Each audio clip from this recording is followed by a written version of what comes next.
Hey guys, Cam here from today's iPhone.com, and I have two of the best handsets that are available on the market right now. But because this HTC M8 is an Android device, and this is obviously the iPhone, I wanted to compare the two and see which was the fastest in terms of day-to-day and real-life situations.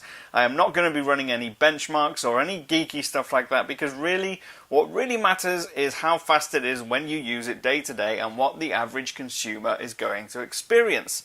So what we're going to do is we're going to launch similar apps or the same apps on each device.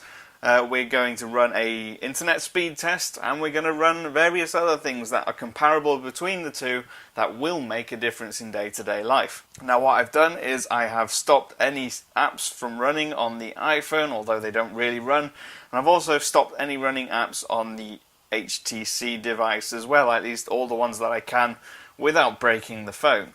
I've cleared the internet history, and so we're just going to go through it and see what it's like, and I'll do my best to press the icons at exactly the same time. So what we're going to do first is we're going to launch a couple of apps on each phone. Now obviously I know that the apps aren't exactly the same on each device, but again, like I said, this is about what it's going to be like for the average day-to-day consumer in real life. So we'll start off with an app that I use all the time, and it is Hangouts. I use it for SMS messaging on the Android device, and I use it a lot to chat with colleagues and friends on my iPhone. So we're going to open those two up and see how it goes.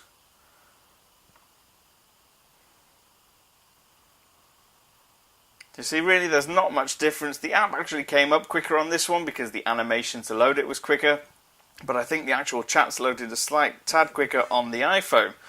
Now in terms of processor specs, obviously the HTC has got a quad-core Snapdragon 801 series. I think it's 2.3 GHz. The iPhone is 1.2 GHz, and it is a dual-core, but again, completely different operating system, so it's a different kettle of fish.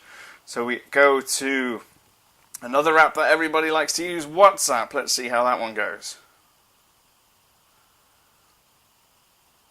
You see again that it did load slightly quicker on here, but it loaded the chat on this one.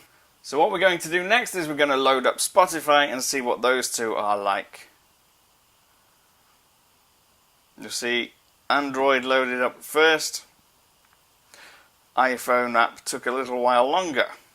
Okay, next up we got Facebook Messenger, something I use quite a lot. Again, we'll load those two up and see how fast those are on the respective devices.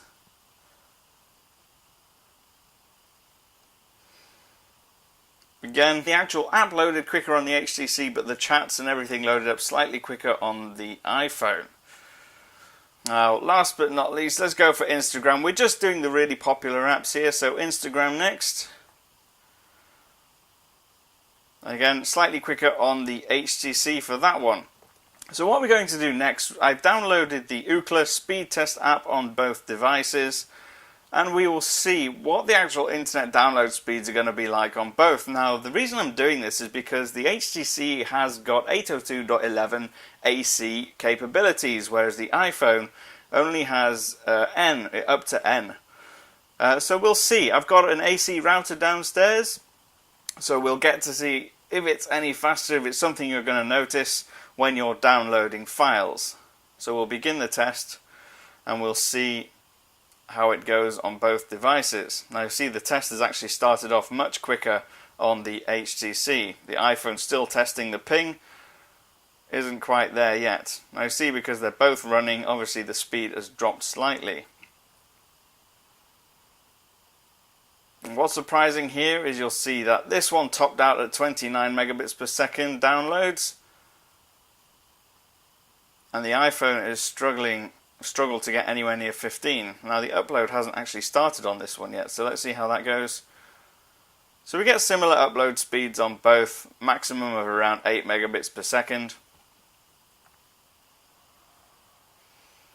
It's gone up to 9 on the HTC now.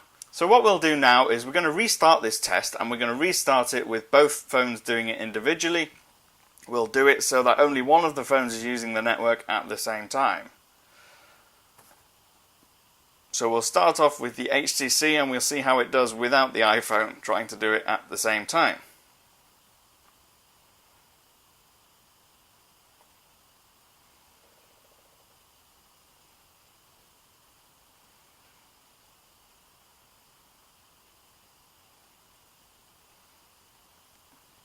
In this instance, the HTC got up to almost 28 megabits per second.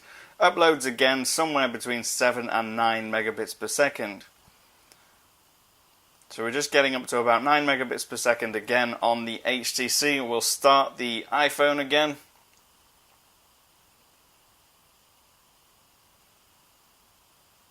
So you will notice that actually, because of the AC speeds on the HTC M8, you will notice that you do get a much faster connection. You've got almost 28 megabits per second downloads, and the iPhone is around 20. But that's, I mean, obviously you'll get different results depending on how fast your wireless network actually is, but that is the kind of difference you can expect to see because of the wireless capabilities.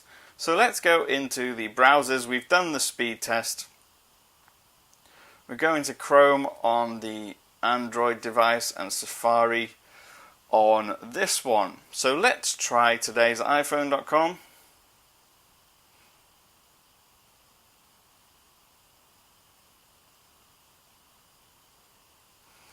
So we've got today's iPhone.com right on the top here, and we'll see how fast they load on each device. Now, if the speed test is anything to go by, then the Android device should pull the page up much faster. And you'll see it was almost instant. The one on the iPhone is still loading. I mean, the Android one is still loading, almost at the end, but it's pretty much loaded the whole page. You see I'm already scrolling through.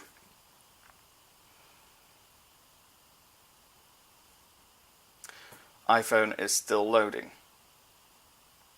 Now, just in case that was simply my actual today's iPhone blog being a little bit slow, we'll go to the Apple site and see if that's any quicker.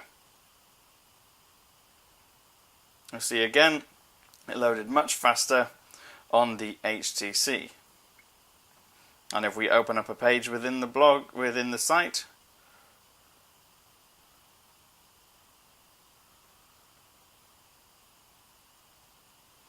see that this time the iPhone loaded the full page quicker.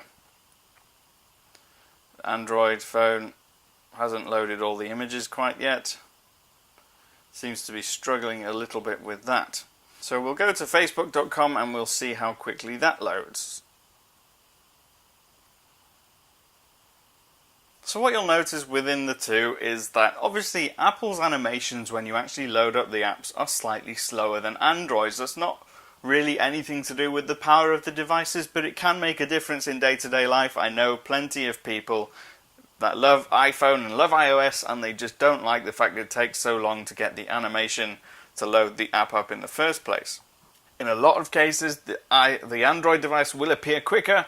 Actually, in web browsing, and specifically when you're using the wireless network, you should notice that the HTC One is quicker at downloading files, it's quicker at browsing, and that's because it has wireless AC built in as standard. And if you've got a router that's compatible, that will not only boost your signal but also your speed, and that does make a difference in day-to-day life. I've been Cam. If you have any questions, I'm at TIP_Cam on Twitter. I'll see you again soon.